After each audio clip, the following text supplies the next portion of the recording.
vie, que le Seigneur vous touche, que le Seigneur vous fortifie, qu'il vous élève davantage et qu'il fasse de vous des références dans son royaume et dans ce monde au nom de Jésus. Alors, profitons pour bénir Dieu pour la vie de tous les serviteurs qui agissent matin, midi, soir, qui œuvrent pour que l'œuvre de Dieu puisse avancer. Je veux parler du collège pastoral. Et par ricochet, je veux parler des attachés au service de Christ. Ceux qui travaillent, ceux qui sont interprètes, sont à la caméra, au piano, dans les cabines techniques. C'est vraiment un privilège de servir Dieu.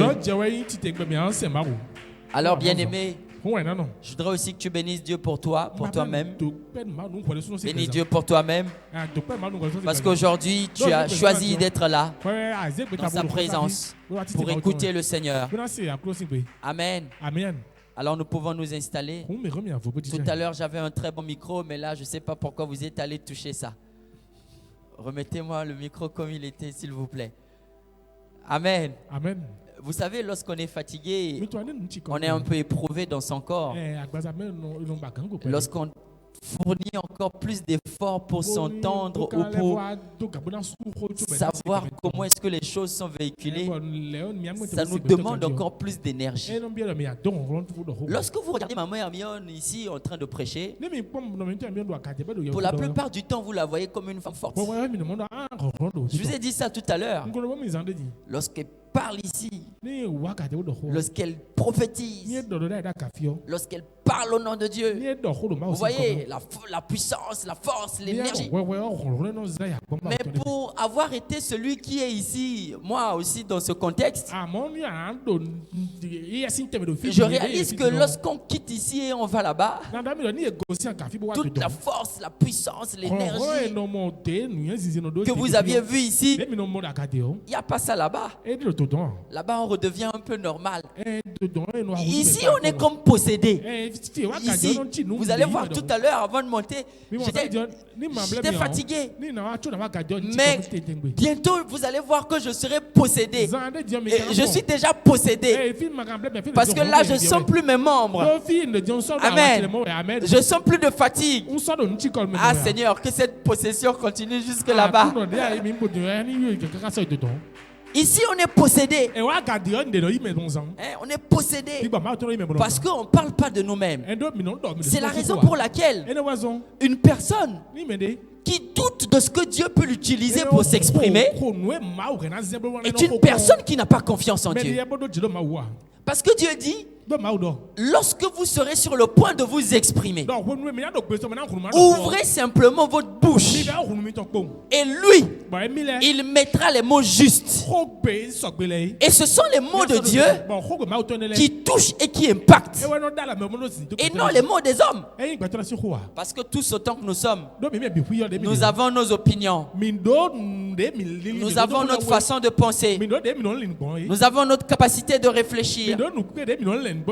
Alors qui es-tu pour me faire croire ce que toi tu penses?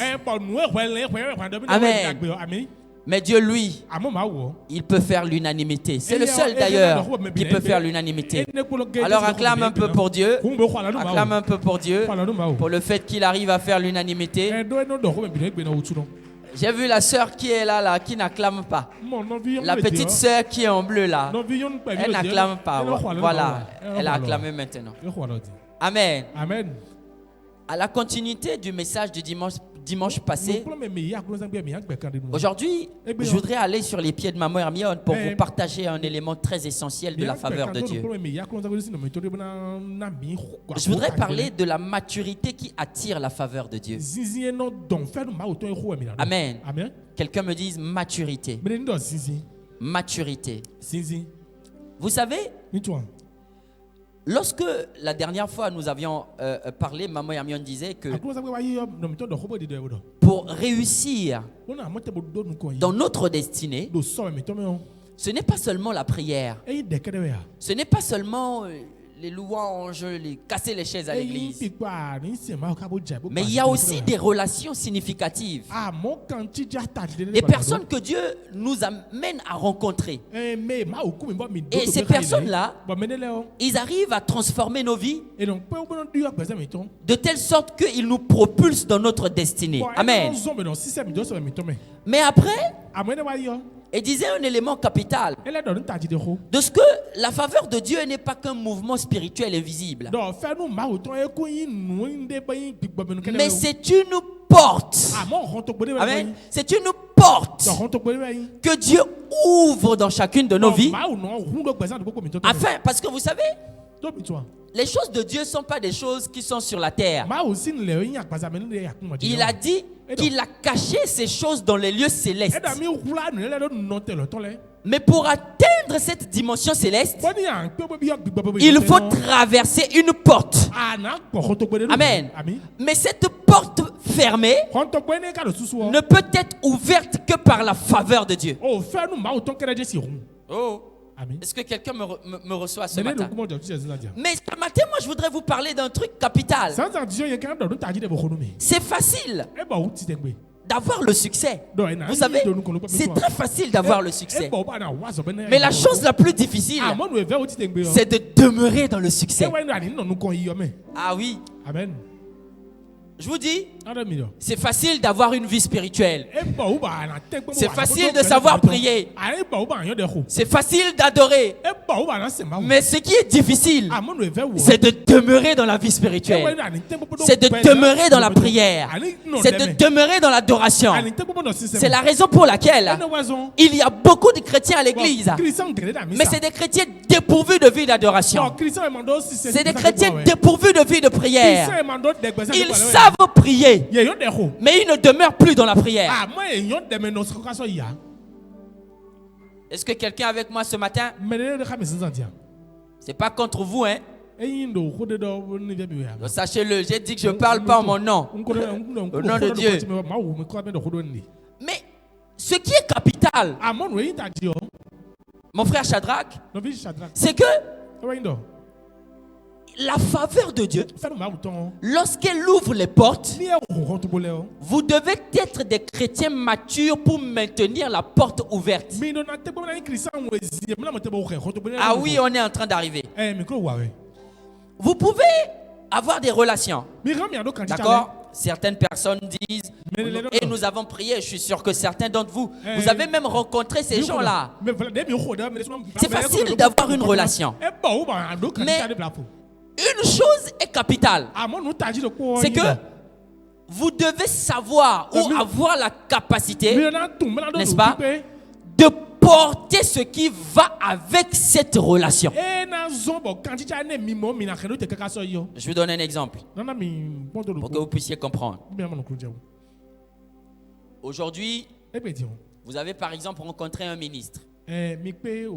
D'accord, c'est une relation, n'est-ce pas? Et le ministre est devenu votre meilleur ami.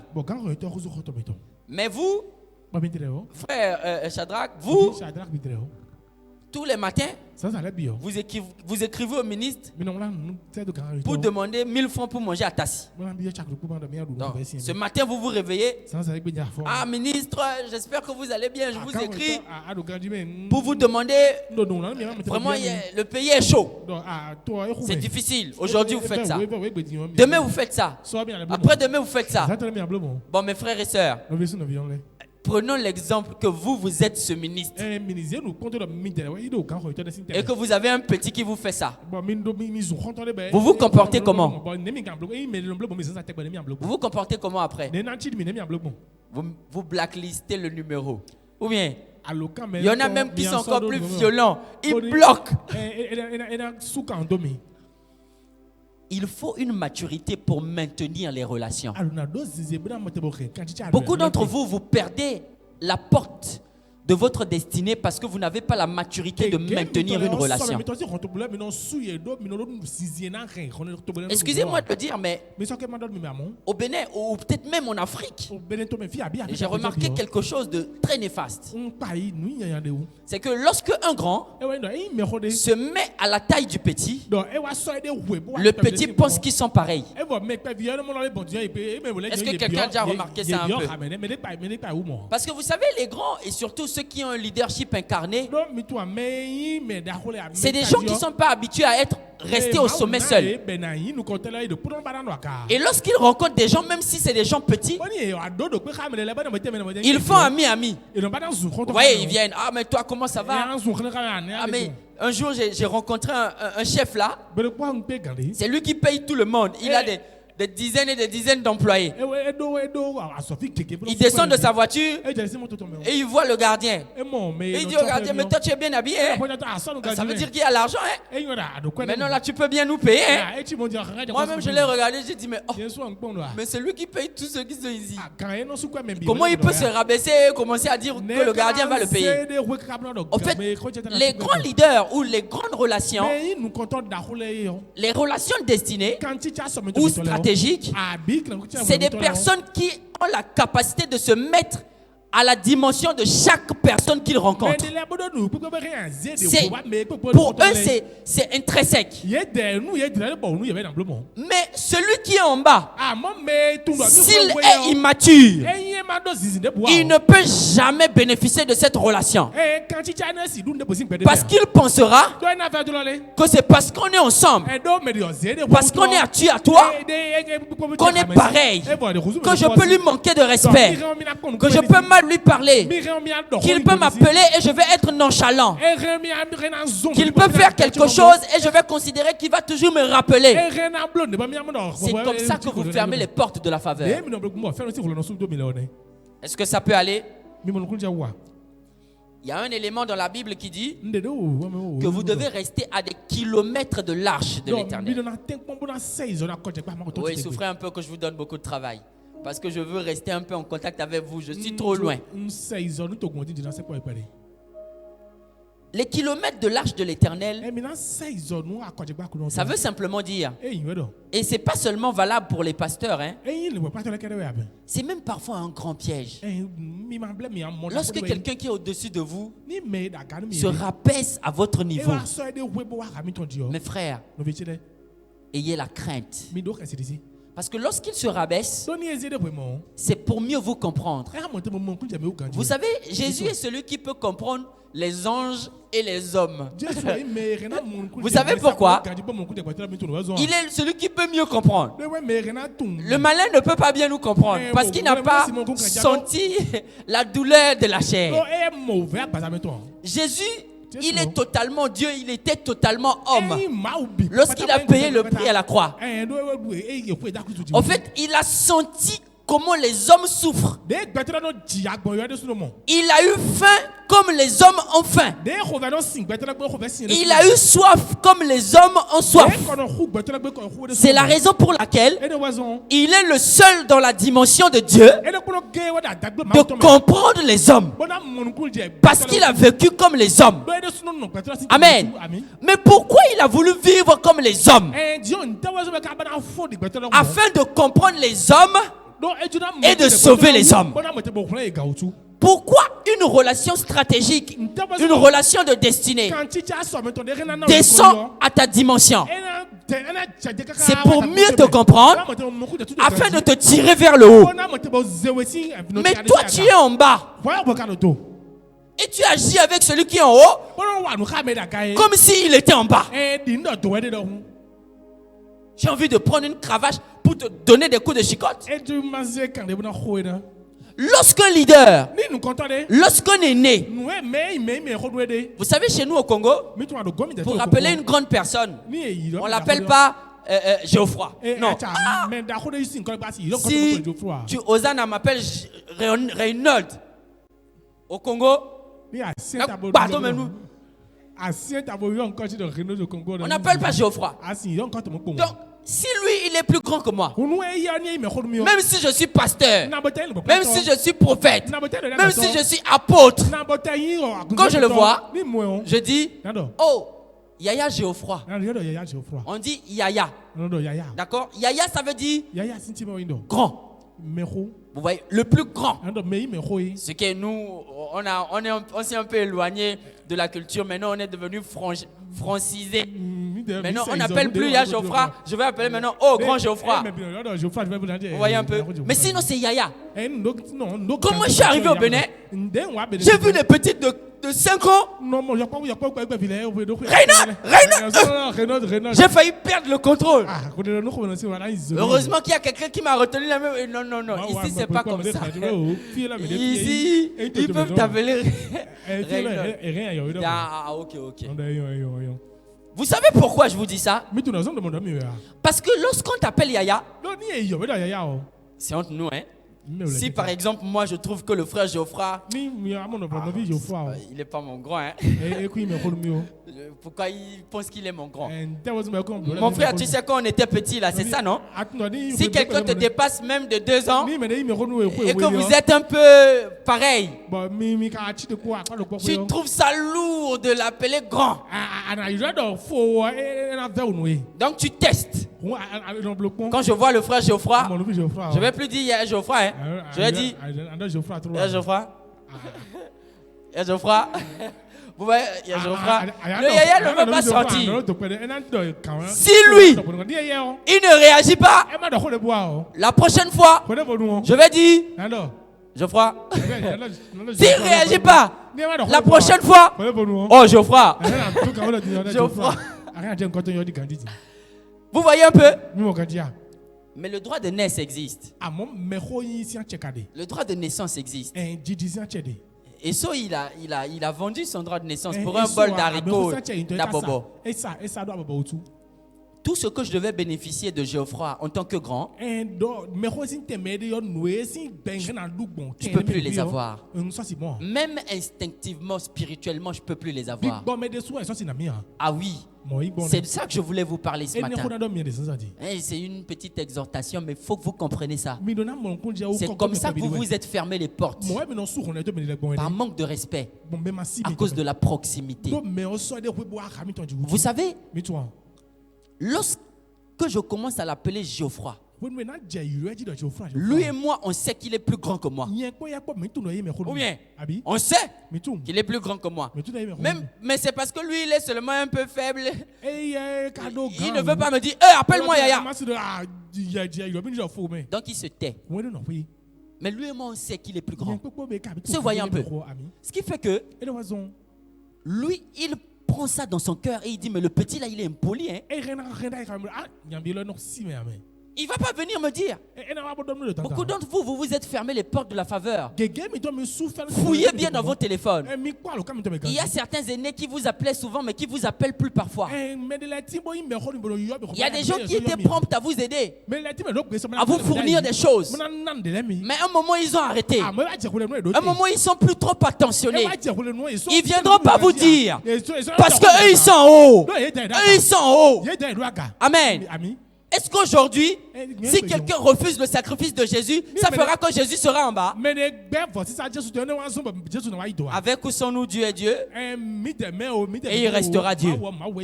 Celui qui est en haut ne peut pas se rabaisser à la dimension de celui qui est en bas pour discuter avec celui qui est en bas. Il va le laisser. Il va l'observer. Mais il vient de fermer les portes de la faveur. Beaucoup de personnes prient pour avoir la faveur, mais très peu prient pour la capacité de maintenir la faveur. Ah oui, vous pouvez avoir la faveur et vous l'avez la faveur. Avoir certains numéros de téléphone dans vos portables, c'est une faveur. Mais est-ce que vous arrivez à les exploiter? Est-ce que vous arrivez à les exploiter? Lorsque vous vous comportez avec un aîné comme s'il était à votre dimension, à cause de la proximité, vous êtes en train de vous mettre un peu le doigt dans l'œil. Regardez, Il y a des niveaux et des niveaux de responsabilité et de hiérarchie. D'accord? Même si vous prenez Hosanna, c'est la petite qui est derrière là-bas. Et vous la mettez ici, et que vous lui donnez un micro, et que Maman Hermione lui la oint d'huile pour dire qu'elle va parler à l'heure actuelle au nom de Dieu. Et que c'est l'une des responsables spirituelles. C'est fini. Il n'y a plus de Hosanna. On ne peut plus l'appeler comme ça. Est-ce que vous voyez un peu? On ne peut plus agir avec elle comme si c'est une petite. Je ne sais pas si vous voyez. Même à la maison, on ne peut plus. On ne peut plus même la frapper. N'importe comment. Bien qu'au Bénin, si tu frappes maintenant, on te met en prison. Hein. Si tu frappes, appelle-moi, on va porter plainte. Appelle. Moi-même, je vais bien te chicoter. Est-ce que vous voyez un peu? Mais celui qui a reçu la responsabilité, vous ne pouvez pas savoir à quel point c'est difficile. C'est très difficile. Lorsqu'en 2017, moi, je suis arrivé ici, j'étais juste au bas niveau, au bas. Tout le monde était mes responsables. Mais lorsque j'ai commencé à devenir responsable, ça a commencé à être difficile. Parce qu'il y avait d'autres qui étaient avec moi en bas là. J'étais plus comme eux en bas. J'étais devenu plus que eux. Mais alors que c'était mes collègues, c'était mes potes. Mais comment maintenant agir avec les potes en les considérant comme non potes, mais comme des subordonnés? Comment? Tu ne peux pas naturellement, parce que les hommes, quand ils te voient exercer ton autorité, ils diront que tu as changé. Ils diront que tu es devenu mauvais. Ils diront que tu es devenu méchant. Ils diront pire, que tu es devenu orgueilleux. Mais sauf que le niveau a changé. Mais beaucoup de ces personnes se sont fermées les portes parce qu'ils ont continué à me voir comme pote. Amen. La proximité, la familiarité est un élément qui détruit la faveur de Dieu dans vos vies. Lorsque vous êtes trop proche, vous êtes trop familier, ou même la personne vous accorde beaucoup d'affection. Tu imagines le président de la République chez lui à la maison. Son fils le salue comme président. Il le salue comme ça. Il ne le salue pas comme ça. Je vais vous raconter une histoire. Un jour, dans un pays quelconque, pardon, je ne veux pas de palabres, il y avait un des hommes qui était dans le cercle proche, qui avait raconté une histoire à sa femme.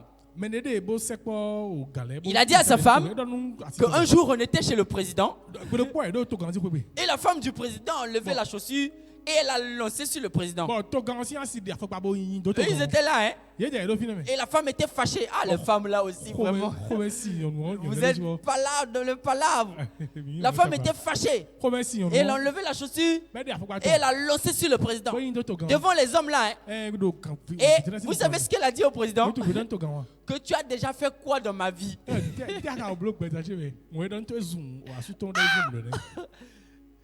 Toi, tu es première dame, hein? Mais tu dis que le président a déjà fait quoi? Tout ce qu'il a déjà fait là, on peut compter. Vous imaginez ça? Croyez-vous qu'une simple citoyenne peut faire ça? N'est-ce pas? À cause de la proximité. Vous imaginez si avec ça le président prend une décision? Ça va être catastrophique. Cette femme va perdre les privilèges. Est-ce que vous voyez un peu? C'est la même chose qui arrive. Lorsque je vous parle ici, je ne vous parle pas des pasteurs, des prophètes, seulement des apôtres. Non. Je vous parle de tout le monde. Lorsqu'une personne a un statut élevé au-dessus de vous, vous ne pouvez pas me dire que vous ne le savez pas. Vous le savez. Cette personne doit être traitée avec respect, révérence. Amen. Même si la personne vous tutoie, même si la personne vous rapproche, même si la personne fait des efforts pour que vous soyez dans son cercle, faites attention. Ne soyez pas familier. Parce que si vous êtes familier, c'est parfois l'erreur de ces personnes-là. Ils vous rapprochent tellement que par ce rapprochement, ils vous ferment les portes. Mais vous soyez sage. Et dites, oh, je ne veux pas de palabres. Des distances, des kilomètres de large. Et c'est comme ça que je maintiendrai la faveur de Dieu allumée dans ma vie. Est-ce que quelqu'un est avec moi ce matin? Est-ce que vous êtes là? Aujourd'hui, c'est une discussion, donc parlons tranquillement. Parce que beaucoup d'entre vous, vous fermez les portes dans ce sens. Rencontrer une personne de destinée ou une personne stratégique, je vous assure, elles sont là. Tout le temps, vous les rencontrez. Tout le temps. Est-ce que vous savez, tout le temps, vous les rencontrez. Vous les rencontrez au marché. Vous les rencontrez dans les moyens de transport. Vous les rencontrez à l'église. Vous les rencontrez dans la rue. Vous les rencontrez partout. Mais vous ne bénéficiez pas de quelque chose parce que vous êtes immature et distrait. Amen.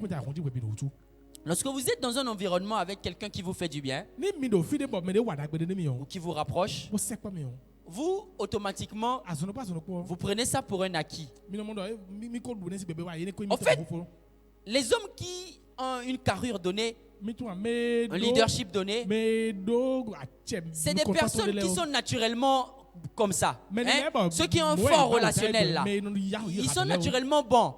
Ils ne font pas des efforts pour être bons. Et ils ne calculent pas. Ils aiment faire du bien. Ils aiment surtout que les gens soient proches d'eux. Mais ne prenez pas ça pour un acquis. Restez éveillé. Regarde ton voisin et dis-lui, reste éveillé.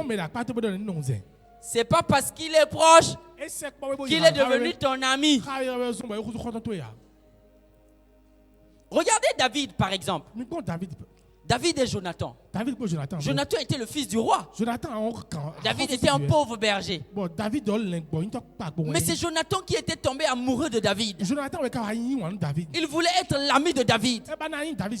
Mais est-ce que David a pris ça comme prétexte pour manquer de respect au roi Saül qui était le père de Jonathan? Il a dit que soit maudit celui qui ose toucher à loin de l'Éternel. Jamais. Jamais. Jamais je ne verrai la nudité de celui qui m'a élevé. Déclare ça. Jamais je ne verrai la nudité de celui qui m'a élevé. Même s'il est nu. Fais comme si tu es devenu aveugle. Tu ne vois plus. Parce que c'est son problème. Il ne veut pas venir freiner ta destinée. Ah non, refuse. Refuse. Refuse.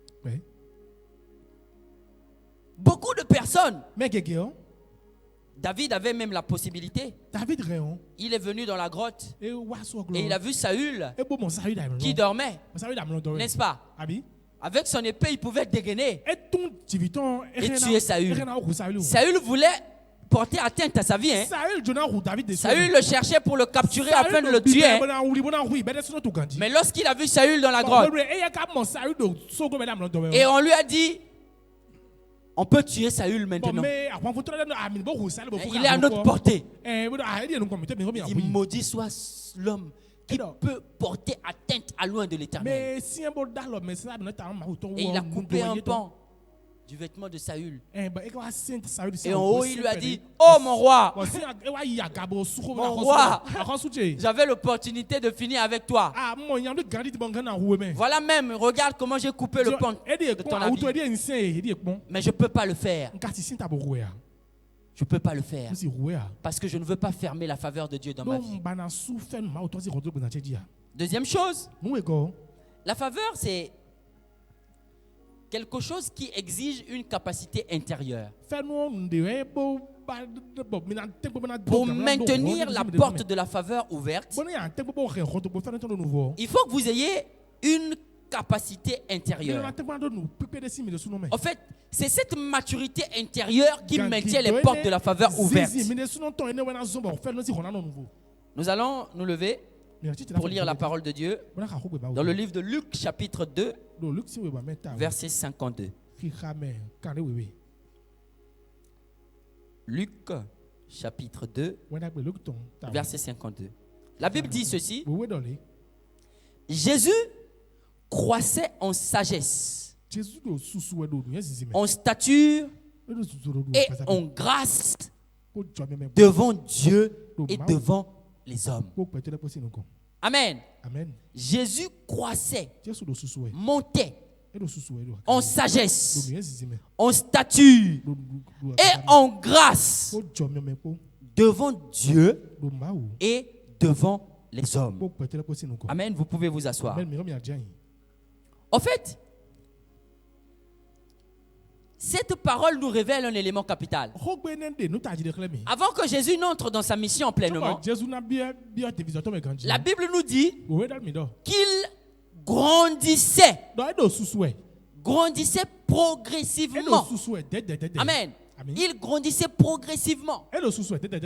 Jésus pouvait venir et dire: je suis le Fils de Dieu, vous tous là, mettez-vous à terre là. Est-ce que vous voyez un peu? Mais Jésus s'est fait orienter progressivement.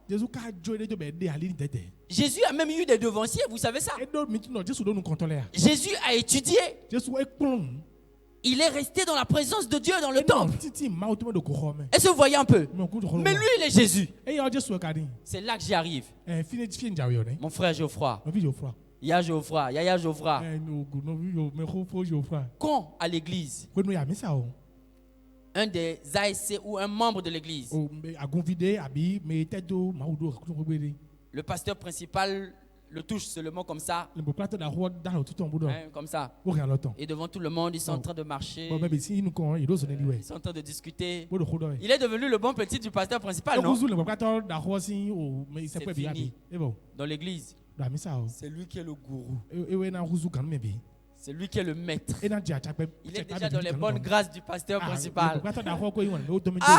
Quand il descend sur les estrades, c'est comme s'il ne marche plus, il plane. Sa démarche à l'église même a changé.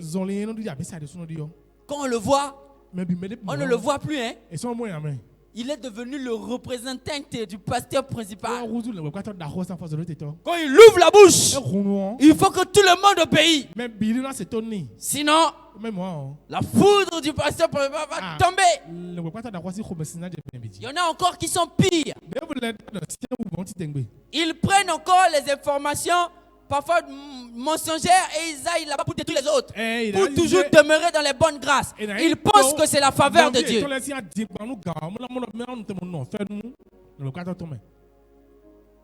Tu arrives dans un ministère et tu rencontres le ministre. Il a reconnu ton visage. Il dit: oh, Justin.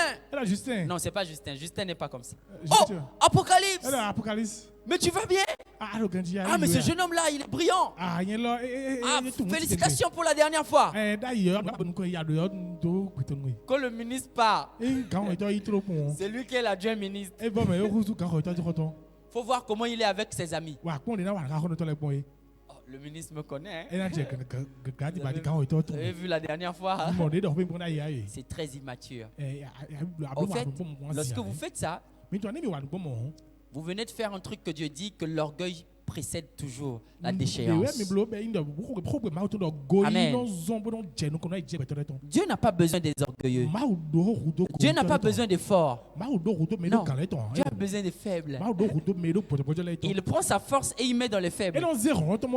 Mais lorsque le faible commence à se considérer fort, il faut l'abattre. Ou bien il faut retirer sa force là. Vous savez que c'est comme ça que vous avez des problèmes? Lorsque vous pensez que vous pouvez. Quand au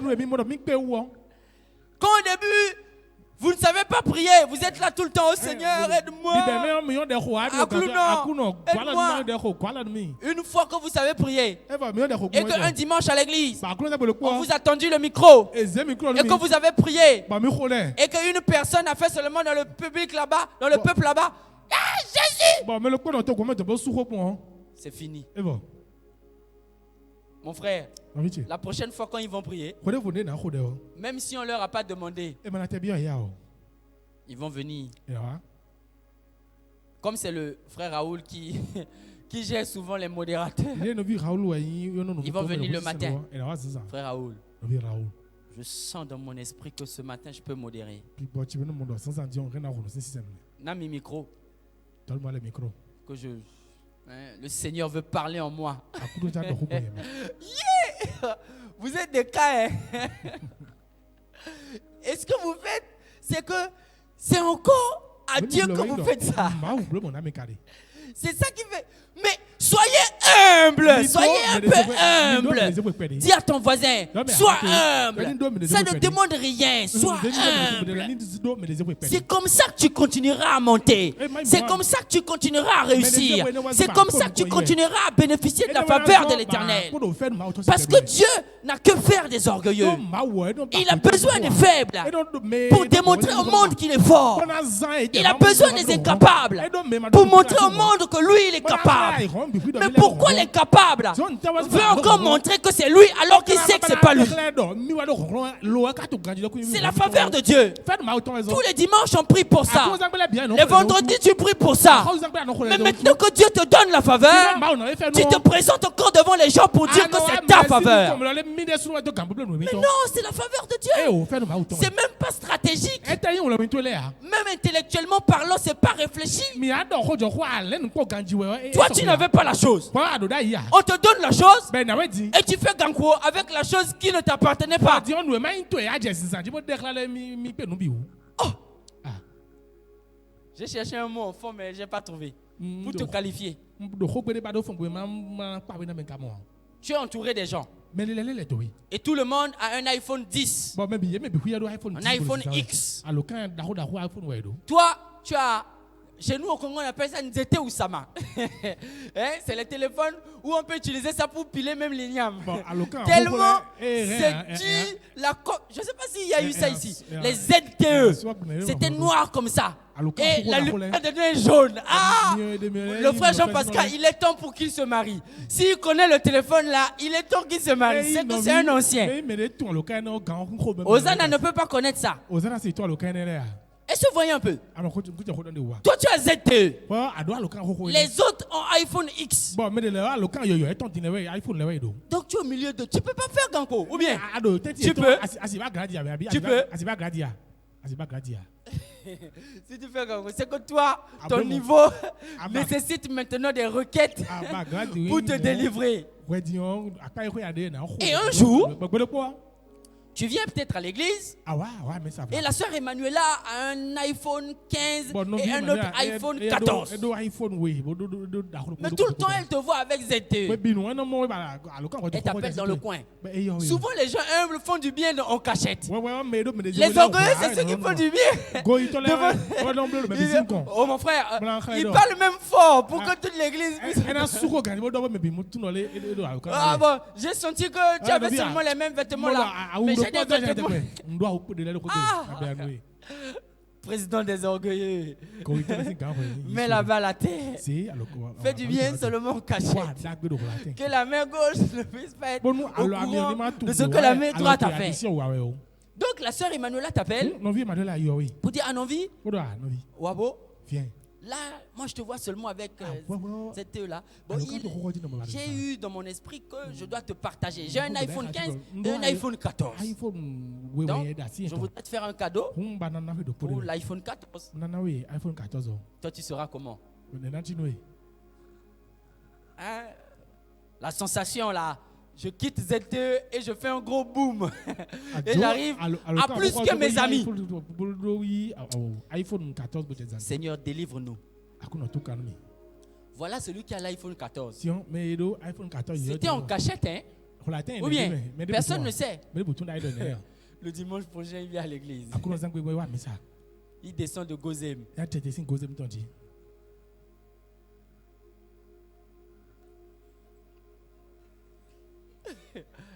Avec l'iPhone. Dès que ma soeur Nelly qui est à la porte ouvre seulement la porte pour le faire rentrer. Non, soeur, j'ai un appel là. Je viens. Non, Télofi, n'allez quoi. Attends, je viens. Oui, allô? Oui, allô? Et fortuitement, elle croise l'équipe d'amis qui avait l'iPhone X. Tu ris, mais c'est ce que tu fais. L'iPhone X. Dès qu'elle les croise, le téléphone peut être dans la poche, mon frère. Ou bien, ça peut être dans le sac. Même à l'église, on nous dit d'éteindre les portables. Ou bien, lui, quand il voit les groupes d'amis qui ont l'iPhone X, dès qu'il arrive, il rentre au milieu. Ah, les frères, comment vous allez? Ah, mais j'ai égaré mon portable là, je ne sais plus trop là où c'est. Est-ce que quelqu'un peut m'appeler? Quelqu'un peut m'appeler. Et la sœur Rebecca aussi prend. Elle appelle l'Apocalypse. Et vous connaissez la sonnerie, non? Ah! Tout le monde. Oh, c'était là. On reconnaît la valeur des iPhones par les caméras, non? Elle veut montrer la... Tout le monde était autour. Elle dit, c'était là. Pour faire le tour et montrer les caméras. Vous riez. Mais c'est ce que vous faites. Lorsque vous êtes dans les bonnes grâces d'une relation stratégique, vous pensez que c'est vous la relation stratégique. Quand vous faites ça, vous limitez l'impact de la faveur de Dieu. En fait, vous êtes, je vais lire ça après, vous êtes ce que le monde a horreur. L'esclave qui est devenu roi. L'esclave du roi, c'est le roi de tous les esclaves. Hein? Mais pourquoi tu veux devenir roi? Reste esclave du roi pour être roi de tous les esclaves. Ou bien, nous aujourd'hui, on est les esclaves de Jésus-Christ. Maintenant, quelqu'un ici va se lever pour dire qui veut être Jésus-Christ. Qui peut dire ça ici? Qui veut? Qui veut être Jésus? Toi, tu peux même recevoir une gifle pour moi. Lui, il est mort pour moi. Toi, même une gifle pour moi, tu peux. Quand on va te prendre les doigts seulement, on veut couper. Oh, je ne connais pas Reynaud là. Oh, lui, il est méchant. Oh, il est ceci, il est ceci. Ne faites pas ça. Lorsque le pasteur principal vous prend, c'est pas vous le pasteur principal. Lorsque un aîné vous prend, c'est pas vous l'aîné, c'est lui l'aîné. Vous êtes le petit de l'aîné. Alors de la même manière que lui il vous a pris, vous aussi prenez les autres. Prenez les autres. Cessez d'être orgueilleux. Cessez de vous confondre à un poste ou à un statut. Votre valeur n'est pas un titre, n'est pas proportionnelle à un titre. Votre valeur est proportionnelle à ce que Dieu a déposé en vous. Amen. Mais qu'est-ce que Dieu dit de vous? Dieu dit que vous êtes le sel de la terre. Vous êtes la lumière du monde. Est-ce que vous voyez un peu? Vous êtes le sel de la terre. J'ai un peu duré sur cette partie-là parce que je voulais que vous compreniez que la faveur de Dieu s'estompe dans votre vie lorsque vous vous confondez à la relation que Dieu a placée au devant de vous. Lui, il est en haut. Vous, restez à votre place. C'est comme ça que vous réussirez. Amen. Quelqu'un me dit, c'est comme ça que je réussirai. Je resterai à ma place. À compter d'aujourd'hui. Vous savez, la faveur sans la maturité, ça vous expose. Amen. Lorsque vous pensez que vous êtes le pasteur principal, le jour où il y aura une situation difficile et que le pasteur principal n'est pas là, tout le monde va vous regarder. Tu as dit que c'est toi, non? Non, regarde ton voisin et demande-lui. Toi, tu peux gérer ce que maman et Amion gèrent. Il a répondu quoi? Toi, tu peux gérer. Tu peux. Comme moi, j'ai vu les gens là qui étaient venus en train de... Moi, je suis l'un des responsables. Quand j'ai vu les gens qui étaient venus avec un truc derrière, en train d'encercler l'église, avec un truc derrière là. Vous savez, j'étais debout là. Et je vois maman vient. Moi, je sautais les trucs là. Je sautais les trucs qu'ils ont tirés là. Et je vois maman vient rentrer dedans. Marcher dedans. Vous savez la prière que moi j'ai faite dans mon cœur. Seigneur, comme je suis son fils là, je me mets sous sa protection.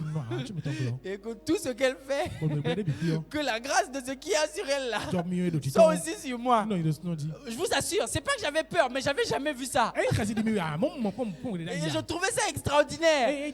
Sous le soleil, parce que pour moi, les trucs comme ça, je pensais que c'est seulement la nuit. Amen.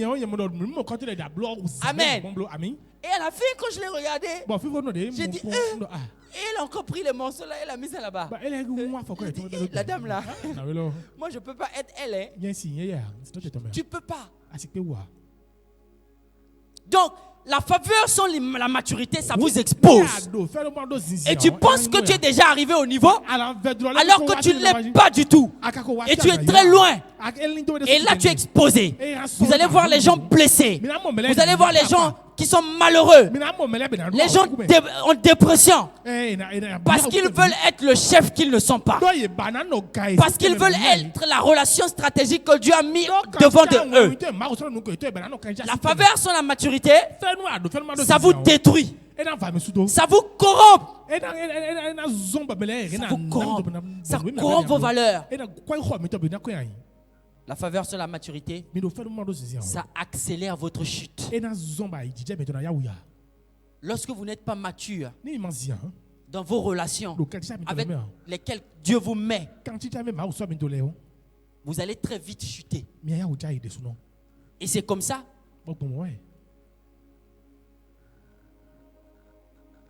C'est comme ça que Dieu, lui, quand il vous regarde, il dit, oh, le fils là, il n'a pas compris. Il n'avait pas compris.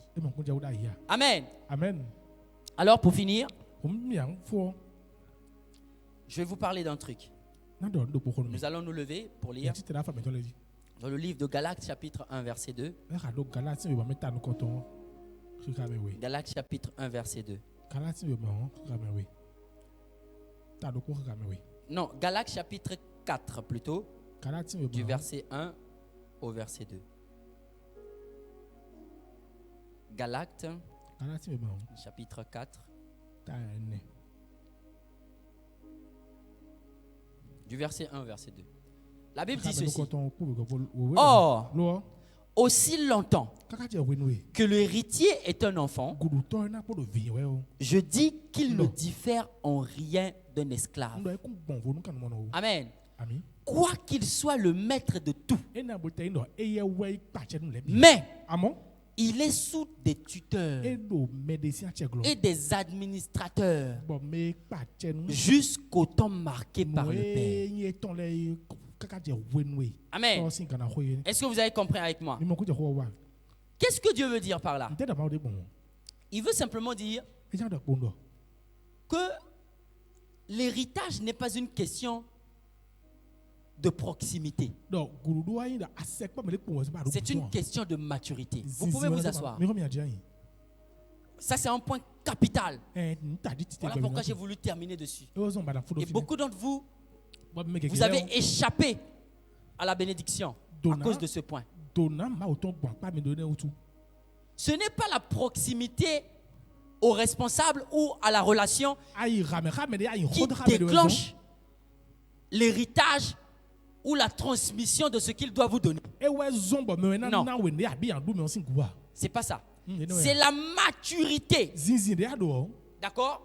Que vous avez dans cette relation qui vous permettra de saisir. D'accord? Est-ce que vous voyez un peu? En fait, lorsque Élisée était à côté d'Élie, la Bible dit qu'il y avait les 50 fils de prophètes qui étaient aussi à côté d'Élie.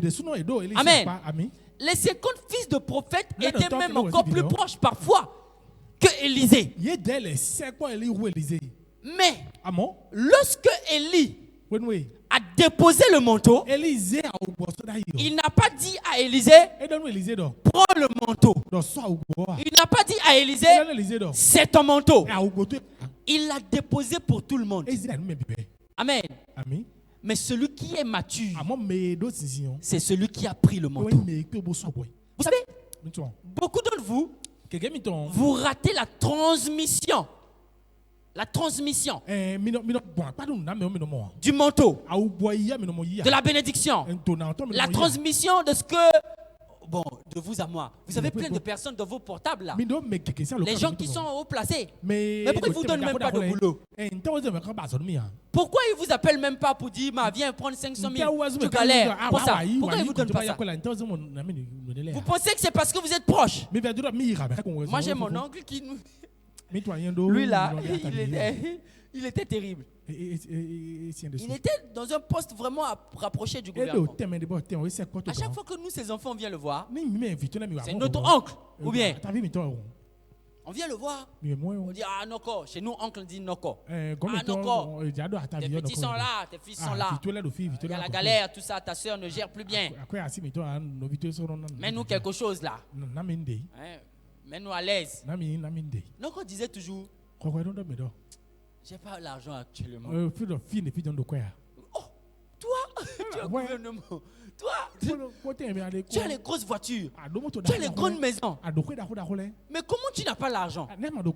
Vous savez ce qui était terrible? Là où il nous faisait, quand on finit, on est découragé. Et avant de partir, il vous appelle. Un neveu, venez. Il vous donne l'enveloppe de 50 000 et il dit payez votre déplacement. On restait comme ça, mon frère dit mais il se fout de nous. Hein? Comment il peut nous payer 50 000 là même, c'est déjà ce qu'on est venu demander, non? Ou bien, c'est déjà ça. Mais lui dit qu'il ne nous donne pas parce qu'il n'a pas l'argent. Mais il nous donne 50 000 pour payer le déplacement. Ça veut dire qu'il peut nous donner plus.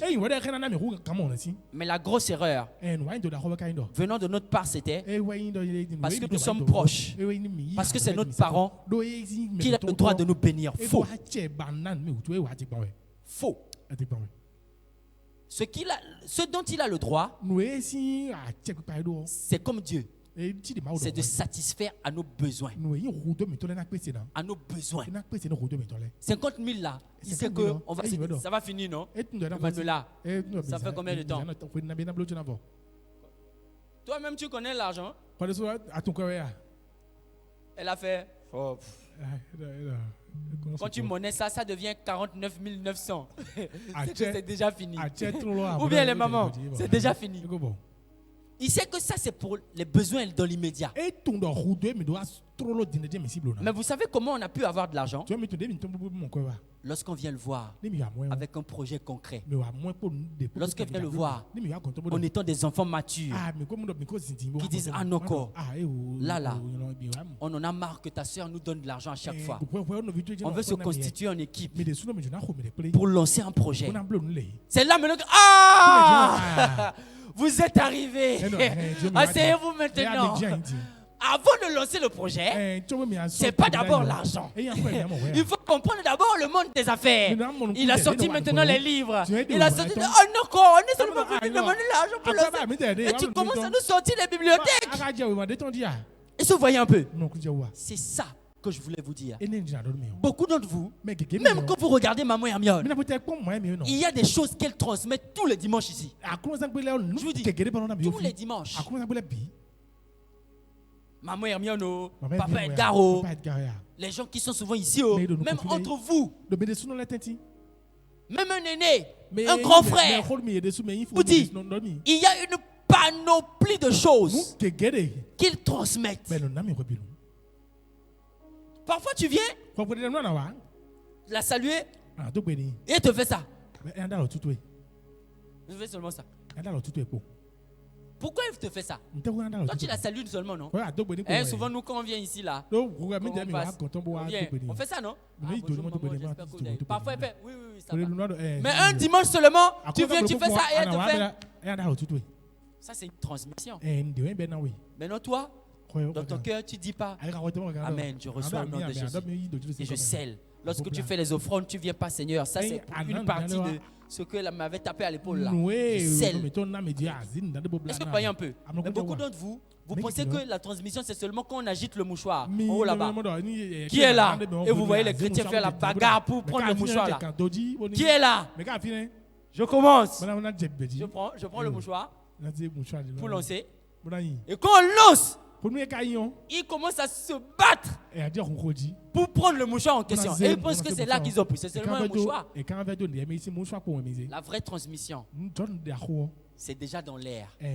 Ce qu'elle a relâché, c'est déjà dans l'air. Alors même si tu es dans la cabine, parfois ça me fait rire. Quand je vois quelqu'un qui a une conférence, il est à la caméra et que les gens sont en train de prier, les autres tombent. Lui il est à la caméra, lui aussi il laisse la caméra et il commence à prier. Il commence à prier et il laisse le travail de Dieu. Il commence à prier. Ça me fait trop rire. Je dis là. Dieu sait. C'est quand le pasteur Kabasele était venu ici. J'ai vu mes petits et j'ai dit, si tu n'arrêtes pas tout de suite et tu te concentres pas sur la caméra là, tu n'as pas besoin qu'elle te touche pour saisir. Tu n'as pas besoin qu'elle te tape quelque chose pour saisir. Non. Dieu sait que tu travailles.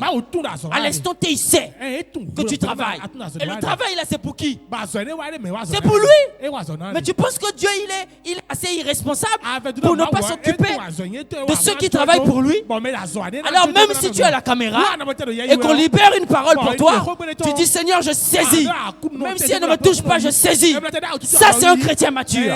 Arrêtez de regarder seulement quand on vous touche. Et les comédies que vous faites, on vous touche un peu. Vous êtes des poulets. On peut vous toucher et vous restez calme. Mais vous saisissez. Pourquoi vous commencez à casser les choses à l'église pour montrer à tout le monde que l'esprit agit en vous? Au contraire, vous montrez une chose, que vous avez un esprit fébrile.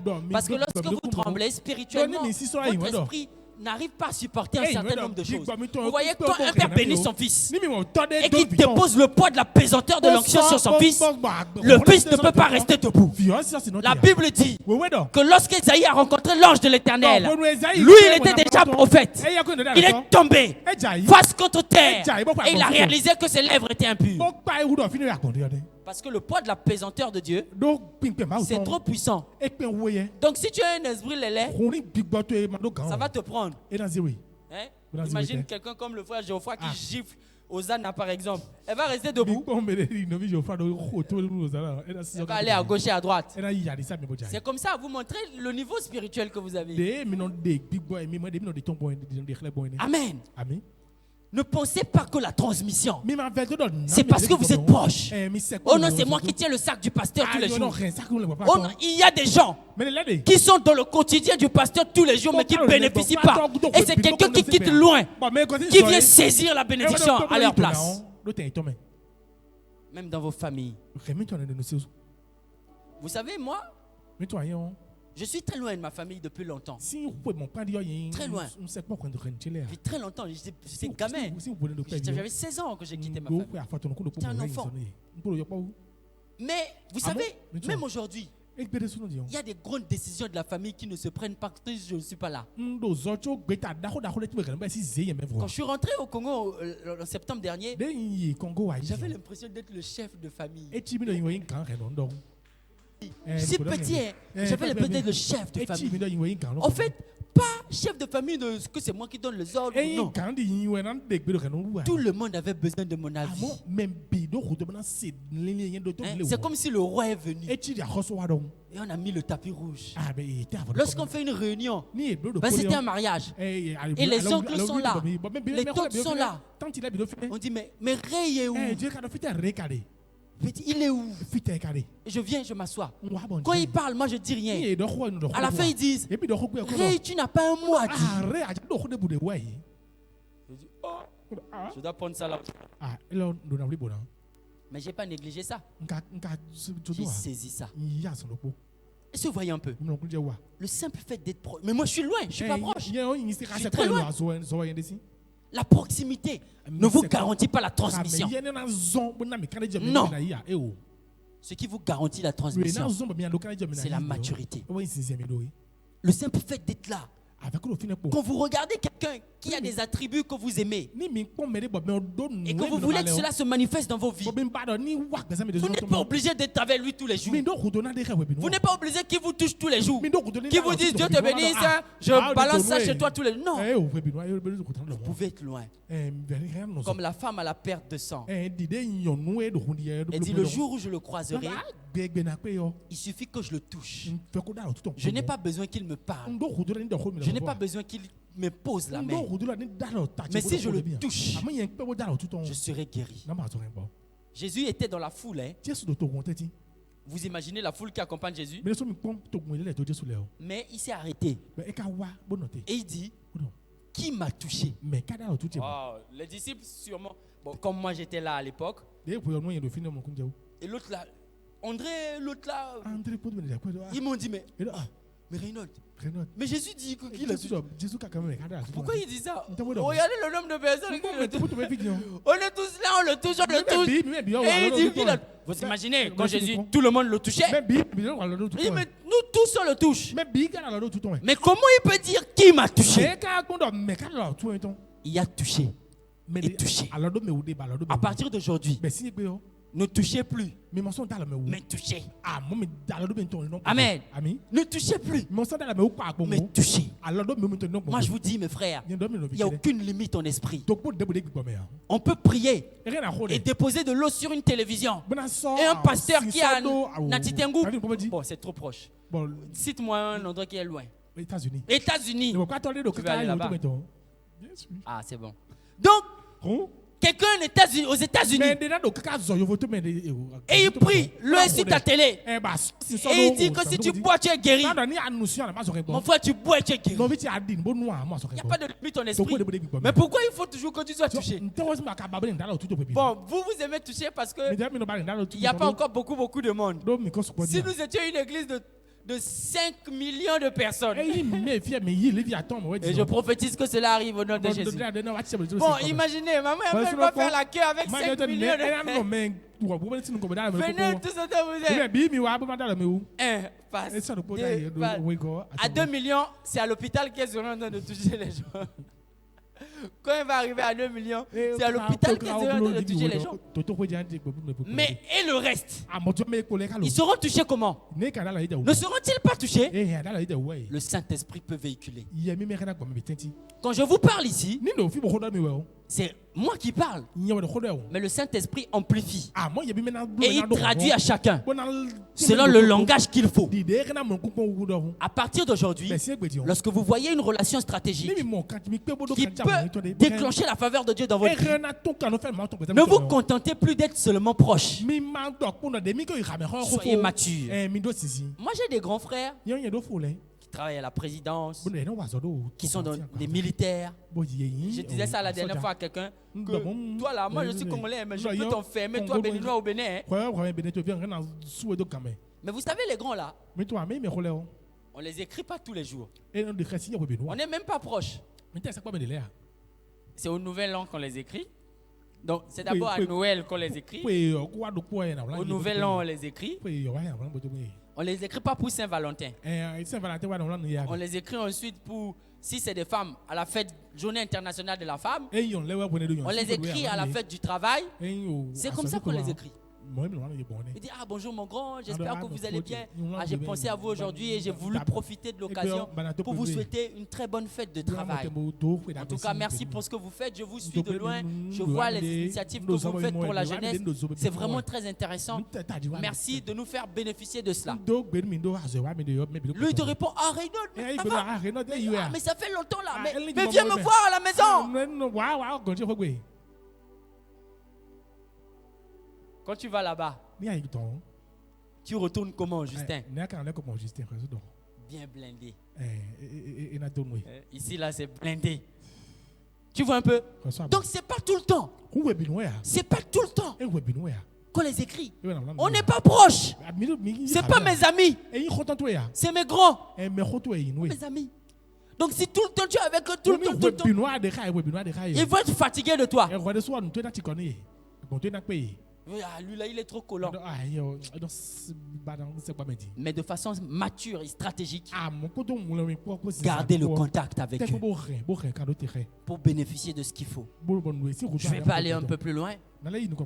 Je vais conclure en vous rappelant tout ce que j'ai dit. Qu'à partir d'aujourd'hui, vous devez savoir que parfois avoir la faveur, ce n'est pas très difficile. Nous sommes en train de prier par rapport à ça. C'est facile parfois d'ouvrir la porte de la faveur.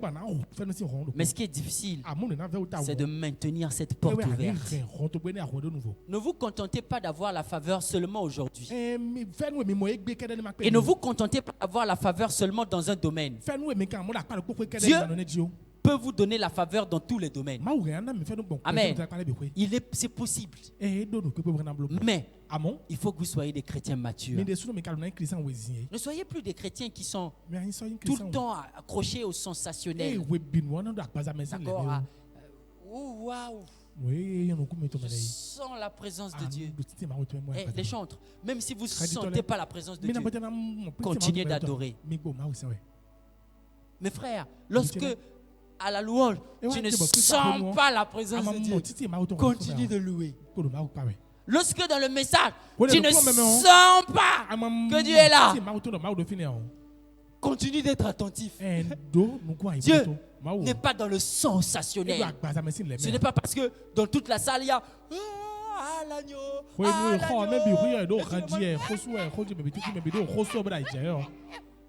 que oui, Dieu est là. La Bible me dit qu'il y eut un vent impétueux, mais Dieu n'était pas dedans. Il y eut un feu violent, puissant, mais Dieu n'était pas là. Ensuite, il y eut un tremblement de terre, mais Dieu n'était pas là. Mais Dieu était où? Dans un murmure doux et léger. Dieu n'est pas seulement dans le sensationnel. Amen. Dieu peut être dans le sensationnel, mais il n'est pas toujours dans le sensationnel. Vous savez, les meilleurs messages que Dieu m'a donné la grâce de donner, c'était des messages inespérés. C'était des messages que j'ai donnés à Porto Novo. Lorsque nous sommes 5 et qu'on est en train de parler comme ça, le micro coupe parce qu'il y a coupure de courant. Et on allume nos téléphones et on met ça sur le brasseur pour éclairer la salle. Et on s'assoit tous ensemble en cercle. C'était les meilleurs moments que j'ai vécu avec Dieu. Mais il n'y avait pas le sensationnel. Il n'y avait pas le frère Shadrach qui va jouer le piano. Il n'y avait pas ça. Parce qu'il n'y a même pas le courant. Maintenant tu vas jouer le piano comment? Mais c'était magnifique. Et c'est là que tu voyais les vies changer. Les gens transformés. Le feu de Dieu maintenu. Cessez de le chercher dans le sensationnel. Il n'est pas toujours là-bas. Il est juste à côté de vous, dans un murmure doux et léger. Je prie au nom de Christ Jésus qu'à partir de maintenant, que la faveur du Seigneur, telle qu'il l'a ouvert dans vos vies, que cette faveur puisse être pérennisée au nom de Jésus. Que la grâce du Seigneur, que la main du Seigneur soit étendue au-dessus de vous pour vous rappeler toutes ces choses. Que la maturité dont vous allez faire preuve à partir de maintenant maintienne la porte de la faveur de Dieu ouverte dans vos vies. Je prie au nom de Jésus que là où vous aviez déjà failli par proximité, là où vous avez déjà failli par familiarité, que Dieu vous accorde la grâce de vous relever dans cette relation. Au nom puissant de Jésus-Christ, j'ai ainsi prié. Amen. Que Dieu vous bénisse et qu'il bénisse sa parole.